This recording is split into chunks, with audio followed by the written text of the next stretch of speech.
Hello everyone. In this video, I'm going to show you how to add a transition in CapCut. So let's get started. You can add transitions between clips in CapCut. For example, here I have two clips meeting at a point where you'll see a small white square with a line through it. Just click on that spot to access the Transitions menu. You'll see a variety of transitions here. Some options are for the Pro version of CapCut, but there are plenty of free options as well. Scroll through the categories, which include effects like blurs, light effects, and glitches. For instance, I'll select vertical blur.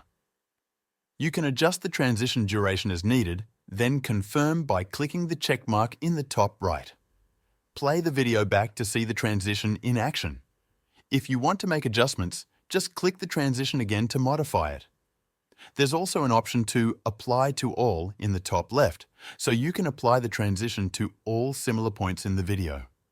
And that's how you can add transition to your clips in CapCut Mobile.